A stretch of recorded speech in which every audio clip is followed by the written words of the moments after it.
NumPy is used to construct and perform operations on two-dimensional arrays, in other words, matrices. A matrix can be constructed manually by adding sublists to the main list. Since the matrix should have fixed number of rows and elements, the number of items in each sublist must be the same. For example,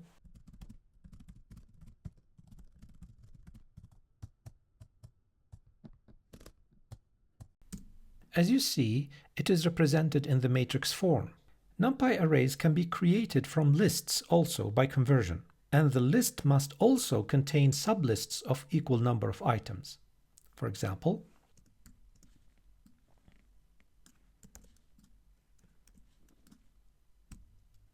so we have this list. Now we can say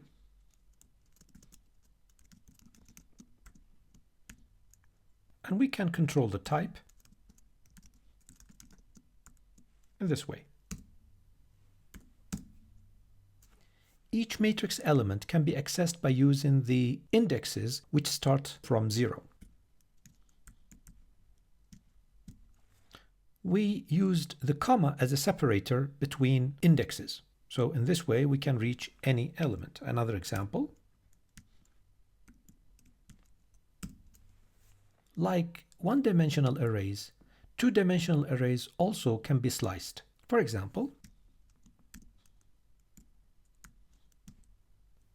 so this returns all elements in all rows, but in the column 0, which is the first column.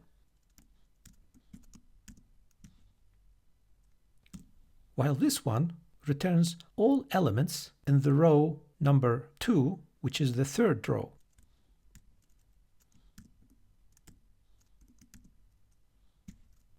This returns the elements of the first 2 rows and from the column 3 to the end.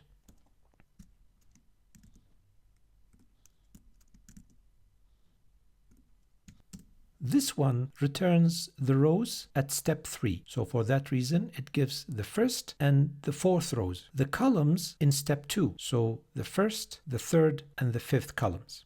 We can get the size of a matrix by using the len function. For example,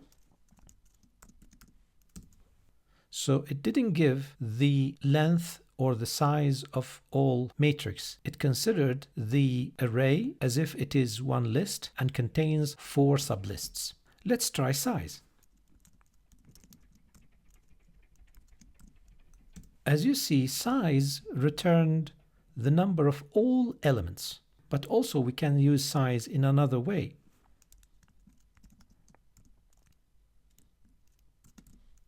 The value of 0 here represents the axis value. So the axis 0 represents the number of rows, which is 4. If we use the value 1 for the axis, we get 6, which is the number of columns. However, there's a function which is used more frequently with two-dimensional arrays than length and size, which is called shape. So shape gives the rows and columns in a tuple. For example,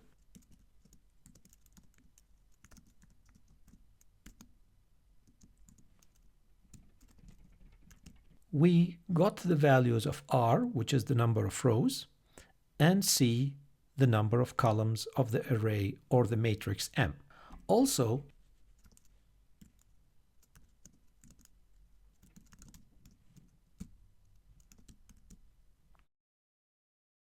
we have here the matrix A with 4 rows and 5 columns. So we can change it to 5 rows and 4 columns, like this.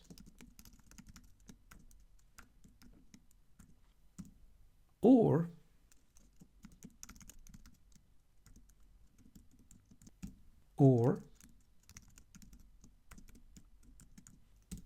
notice in the last one, it's still considered a matrix because we see the double brackets at the beginning and the end. However, there is a function which can transform a matrix to one-dimensional array. It is called flatten. Let's test it.